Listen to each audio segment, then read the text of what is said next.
man who was underwater about 20 yards into the Long Island Sound. They pulled the unconscious man to shore and carried him to the parking lot. Then Bonilla began CPR. The man is in the ICU in the hospital and is expected to survive. Wow, he is lucky that they were there. Thank goodness for them. They did everything. Yeah, right. Yeah. Rescue and CPR. Yeah. Good to know CPR. I know it's a hot day out there. A lot of people are going to be wanting to dunk somewhere in the water. I do have some good news though. Our AQI is now at 91, and so we've been in triple digits all morning long, and at one point we were above 300. So we've been trickling down into better air for the last really few hours particularly. So now at 91, that puts us in the moderate level, and that's really good. So I want to show you how much of the area in the Hudson Valley's in green, Long Island's in green. That's all good air quality. We have this little area of orange right here that clips from Staten Island all the way into kind of like Union County a little bit right in there.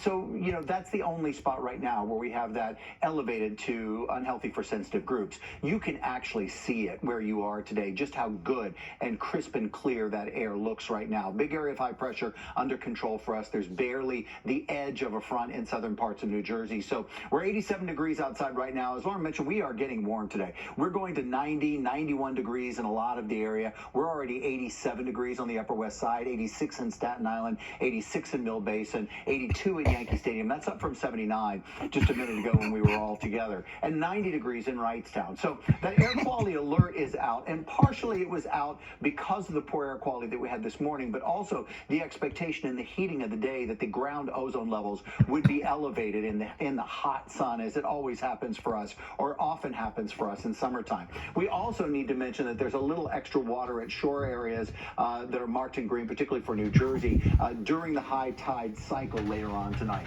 So as we look at our skies, you can see a little shower pop up right there in western parts of New York State, also northern New York State. So the models have been saying, yeah, one or two of those spot sprinkles can get into the Hudson Valley, but we're not expecting much out of this at all. There's nothing to really jumpstart all of this.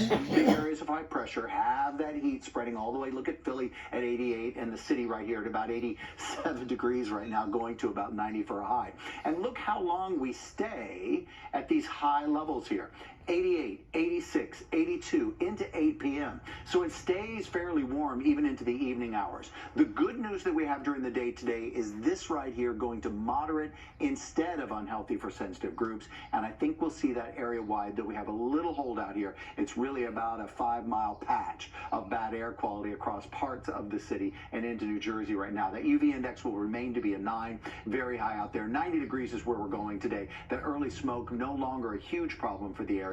Mostly clear, warm and humid as we go into the nighttime hours. 74 degrees, though, is a warm number. 88 degrees, some scattered storms are likely to be a part of our day tomorrow afternoon as we get back into our pattern. Friday's looking pretty good, warm and humid. By the time we get to Saturday, Sunday, and Monday, we'll have those scattered storms. But the one thing you'll notice by the time we get to Sunday, a little bit more comfortable with the temperatures in the low 80s instead of near 90 degrees in the high 80s. What, no fun sweating? I am okay with that. I'll take the 80s any day. All right. Thanks, Sam.